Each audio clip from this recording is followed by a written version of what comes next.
You finish the interview, you shake hands, or you close the laptop, and then there's this silence. Days of it, while you replay everything you said. Here's what's actually happening in that silence. Within about half an hour of you leaving, every person who met you sits down alone and writes you up. Not a conversation, a form. And a day or two later, those forms get compared in a meeting you will never see. And that meeting is where your job offer is decided. It's called the debrief, and it's the most consequential half hour of your candidacy.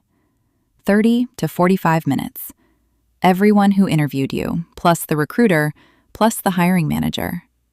And here's the part that should change how you prepare. Everyone has to submit their scorecard before that meeting starts. Independently, in writing.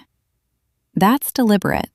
It exists so the most senior or the loudest person in the room can't set the tone and drag everyone toward their opinion.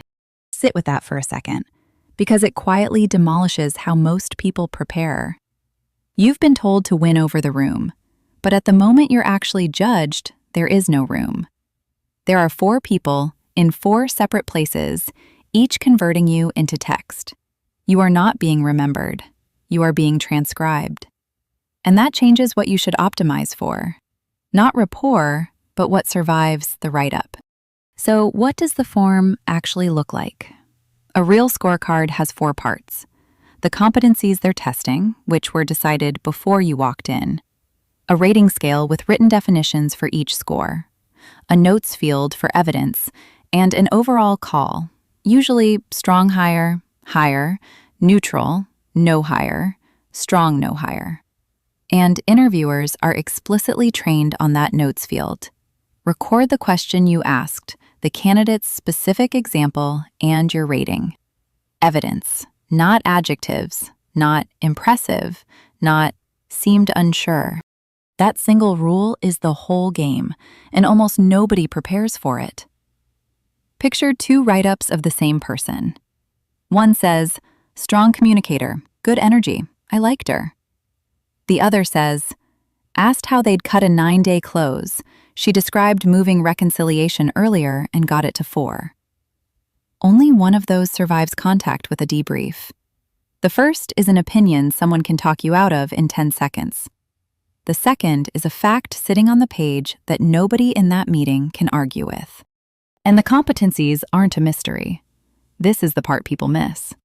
They're built from the job description before anyone meets you. So that job posting you skimmed isn't a wish list. It's the scoring rubric.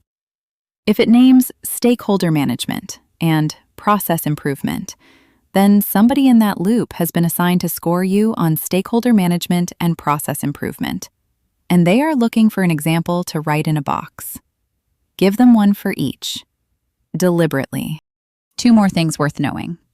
The recruiter usually runs the debrief, which means the person you've been treating as a scheduling assistant is the one steering the conversation about you. And after weeks of work, they are often quietly your advocate. Treat them like it. And a good debrief ends with a decision in the room, because let me sleep on it is how candidates get lost. So the silence afterwards is usually not agonizing deliberation. It's calendars. So here's what I'd actually do.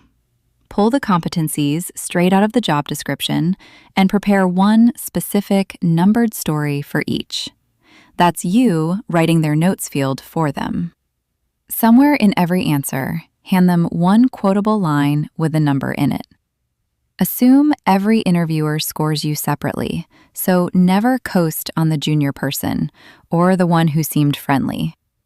Their form counts the same. And send your follow-up fast while the write-up is still being typed. You can't get in the room, but you can decide what's on the page when they open it.